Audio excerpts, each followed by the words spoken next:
I came home early and found my sister and husband in my kitchen wearing nothing but their birthday suits, so I just left and haven't been back since. I can't move. If I move, it becomes real and I have to accept what I saw and think of what's next. I came home from work early and saw my sister's car, thinking maybe she was dropping off some food from her job. But no, I walk in and see my husband and sister with no clothes on in my kitchen. The kitchen I paid for. As soon as I registered what I saw, I got into my car and left. I kept driving, just driving until I found the hotel I'm at now. I don't want to believe it. I don't know what to do. My sister, my only family, and my best friend, the one who's supposed to be there for me and support me. My husband, my person, my other half, the one who's supposed to love and respect me. The two most important people in my life have ruined everything. I've blocked them both on my phone. I don't want to hear any of the bullshit excuses they'll come up. I don't want to confront this. I want to go back to this morning when everything was fine. Update, 3 days later. Sorry for not replying to comments and not updating. Things have been hectic. I didn't think I needed to explicitly say this, but when I said I saw them with no clothes on, yes, I meant they were butts out and screwing in the kitchen. I admit mentioning that I paid for the kitchen was odd and kinda funny.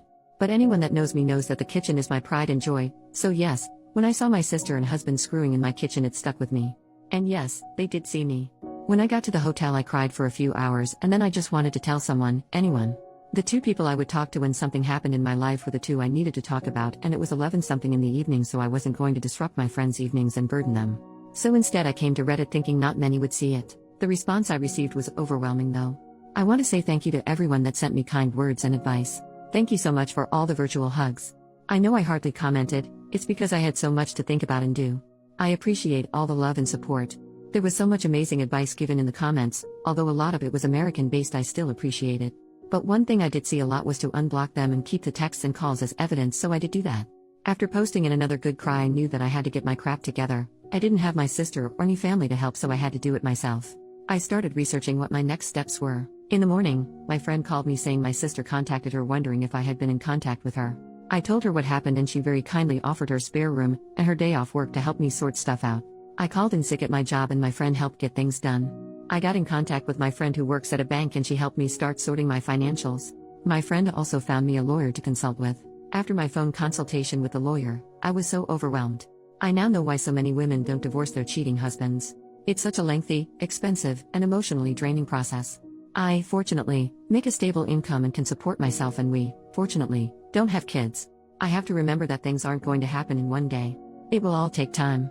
As for the house, unfortunately, his parents did buy it for us, and to be honest, after what I saw, I don't want it anyway. I will try to get reimbursed for my beloved kitchen, otherwise, it can burn for all I care. This has been super draining, but I knew I had to talk to them. I already knew there was no coming back for my husband, and when I checked his messages, they were exactly what I thought they would say. I'm sorry. It's not what it looks like. We didn't mean for it to happen. Please come home. I love you. Blah blah blah. Just absolute bull crap. A small part of me thought maybe I could find it in me to forgive my sister, as we only have each other. But after I opened her messages, all hope was lost. She used the same excuses we heard our father use when he cheated on our mother and beat us.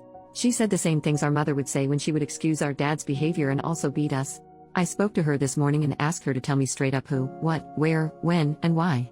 She told me back in July when I went on a girls' trip she was at our house and joked to my husband that I would cheat on him on the girls' trip because that's what always happens. He said nah, and they joked about it, but she said he could get even with me, and they ended up doing it once.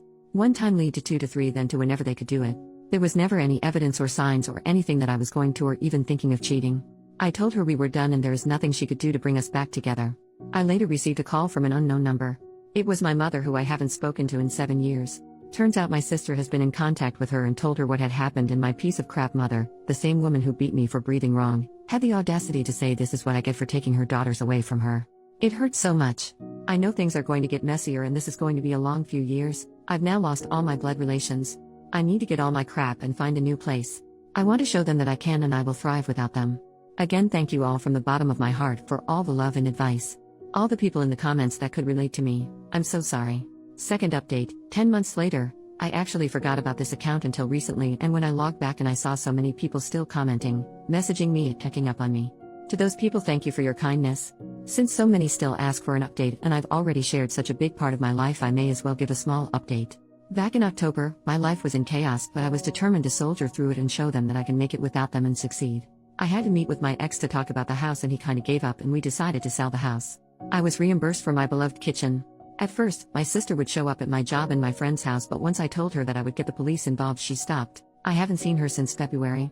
I did hear from my pathetic excuse of a mother again, but that was also shut down, and I have not heard from her since the end of last year. I'm from New Zealand, so my ex and I have to be living separately for 2 years before we can divorce. Although I want nothing to do with him, I'm not too fussed. 1 year is almost done. I started therapy, which has been healing. I actually wish I had gone earlier. I have moved into my apartment, and I was promoted at work. I have also gone on 2 girl trips and had some extra fun these times as I was a single woman. And I've also just started seeing someone. He has been very kind. Thank you all again for your kindness. Hope this is the update you were waiting for. New update, 1.5 years later, I'm officially divorced. Hello, it's been a while. I still get messages and notifications asking for an update, so this will be my last one most likely. I am officially divorced. It took a while, but I got there, and my ex-husband had 2 years to accept it and not fight it. I've got my own house, a nice kitchen, a cute mature man on my arm, friends who treat me like a sister should, and a job that respects me. I'm happy and couldn't care less where my biological family are and what they are doing. I am enjoying the wonderful summer we are having in New Zealand and living my life.